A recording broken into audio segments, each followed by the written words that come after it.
বাংলাদেশের রাজনীতিতে আলোচনার কেন্দ্রবিন্দু তারেক রহমান। একসময় তার বাবার নামেই জন্মেছিল একটি দল বিএনপি। আজ সেই দলের নেতৃত্বের আসনে প্রবাসে থেকেও যিনি আলোচনার কেন্দ্রবিন্দু। এখন একটা প্রশ্ন, তিনি কি বাংলাদেশের পরবর্তী প্রেসিডেন্ট?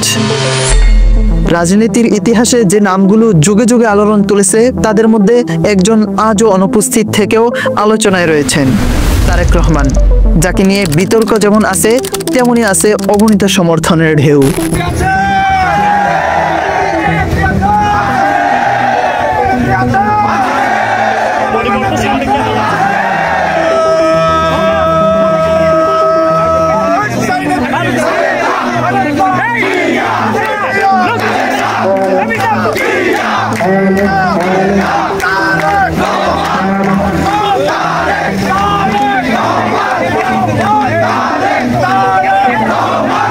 জন্ম 20 নভেম্বর 1967 সাল।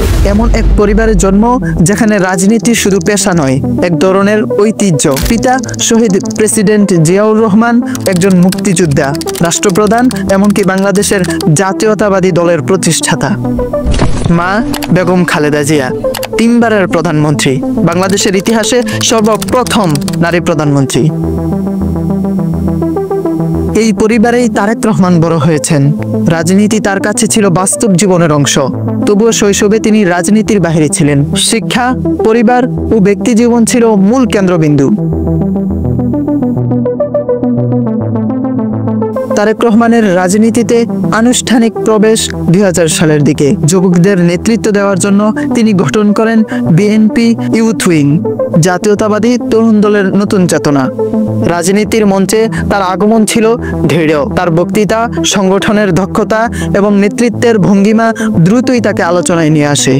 2001 সালের নির্বাচনে বিএনপির ভূমিদস্যু বিজয়ের পিছনে অনেকেই মনে করেন তরুণ নেতৃত্বের অনেকটাই প্রভাব আছে। সেই তরুণ নেতৃত্বের অন্যতম ছিলেন তারেক রহমান। প্রিয় ভাই বোনেরা, আমি ছোটবেলা থেকে যেদিন থেকে আমি দেখেছি আমার পিতা শহীদ রাষ্ট্রপতি জিয়াউর রহমান এই দেশের মানুষের জন্য রাজনীতি করেন, যেদিন থেকে আমি উপলব্ধি করেছি যে আমার মা দেশনেত্রী খালেদা জিয়া এই দেশের মানুষের জন্য রাজনীতি করেন, এই দেশের মাটির জন্য রাজনীতি করেন, সেদিন থেকে তাদের মুখ থেকে একটি কথা শুনতে শুনতে সেই কথাটি আমি মনে প্রাণে অন্তরে বিশ্বাস করেছি এবং আজ পর্যন্ত সেটি বিশ্বাস করে এসেছি। কি সেই কথা? সেই কথাটি হচ্ছে বাংলাদেশ জাতীয়তাবাদী দল বিএনপি বিশ্বাস করে যে জনগণই সকল ক্ষমতার উৎস। বাংলাদেশ জাতীয়তাবাদী দল বিএনপি প্রতিষ্ঠিত হয় 1978 সালে। জিয়াউর রহমানের আহ্বানে গঠিত এই দলটির মূলনীতি ছিল বাংলাদেশী জাতীয়তাবাদ, ইসলামিক মূল্যবোধ, গণতন্ত্র ও অর্থনৈতিক উন্নয়ন। দলটি ইতিহাসে একাধিকবার ক্ষমতায় এসেছে, আবার আন্দোলনের রাজনীতিতেও নেতৃত্ব দিয়েছে। তবে সাম্প্রতিক বছরগুলোতে দলটি কঠিন সময়ের মুখোমুখি। নেতৃত্বের সংকট, দমনপীড়ন ও সংগঠনগত চ্যালেঞ্জ। এই অবস্থাতেই দলের সিনিয়র ভাইস চেয়ারম্যান হিসেবে তারেক রহমানের দায়িত্ব বেড়েছে বহুগুণ। দেশের বাইরে থেকেও তিনি দলের কৌশল নির্ধারণে ভূমিকা রাখছেন। 2008 সালের পর থেকে লন্ডনে অবস্থান করছেন তারেক রহমান। সেখানে থেকেই তিনি দলের কার্যক্রম পরিচালনা করেন, নীতি নির্ধারণ ও আন্তর্জাতিক সম্পর্ক রক্ষার কাজ করছেন। তার বিরুদ্ধে দুর্নীতির মামলা ও নিরাপত্তাজনিত কারণে দেশে না ফিরলেও দলের অনেকেই তাকে বিএনপির ভবিষ্যৎ মনে করেন। দলের অভ্যন্তরে তার ভূমিকা এখন আরো গুরুত্বপূর্ণ। যখন অনেকেই দলে বিভক্তি আশঙ্কা করেছিলেন, তখন তিনি ডিজিটাল প্ল্যাটফর্মের মাধ্যমে সংগঠনকে একত্রে রাখার চেষ্টা চালিয়ে গেছেন। রাজনীতিতে তার কৌশল, চিন্তা ও নীরব নেতৃত্বকে অনেকে স্ট্র্যাটেজি বলে মন্তব্য করেছেন। কোনো রাজনৈতিক নেতৃত্ব বিতর্কের বাইরে থাকে না। তারেক রহমানকেও ঘিরে রয়েছে নানা অভিযোগ, দুর্নীতি, অর্থ পাচার, ক্ষমতার অপব্যবহার ইত্যাদি। তবে বিএনপির পক্ষ থেকে বলা হয় এই অভিযোগগুলো রাজনৈতিক উদ্দেশ্য প্রণোদিত। সমালোচকরা বলেন তিনি দলের মধ্যে গণতান্ত্রিক সংস্কার আনতে ব্যর্থ। আবার সমর্থকরা বলেন তার প্রবাস জীবনের কৌশলই বিএনপিকে টিকিয়ে রেখেছে।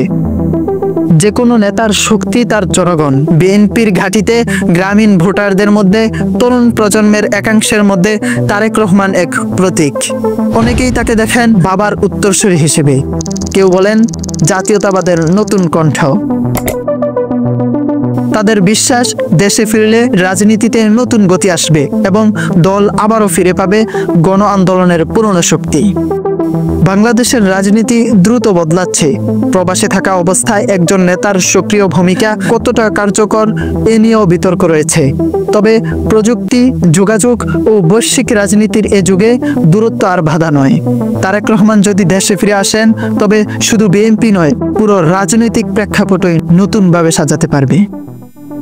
বাংলাদেশের রাজনীতি সবসময় পরিবর্তনশীল। আজ যিনি প্রবাসে, কাল হয়তো তিনি জাতির মঞ্চে। তারেক রহমান নেতা না কিংবদন্তি, নায়ক না বিতর্কের প্রতীক, এই সিদ্ধান্ত ইতিহাসই দেবে। প্রশ্ন এখন একটাই, তিনি কি বাংলাদেশের পরবর্তী প্রেসিডেন্ট? আমাদের এই চ্যানেলের দর্শকদের মন্তব্য বিবেচনা করেই নতুন কন্টেন্ট তৈরি করা হয়, তাই আপনার গুরুত্বপূর্ণ মতামত আমাদেরকে জানিয়ে দিন। পরবর্তী ভিডিও কোন বিষয়ে হতে পারে, কাকে নিয়ে হতে পারে, কেমন হতে পারে।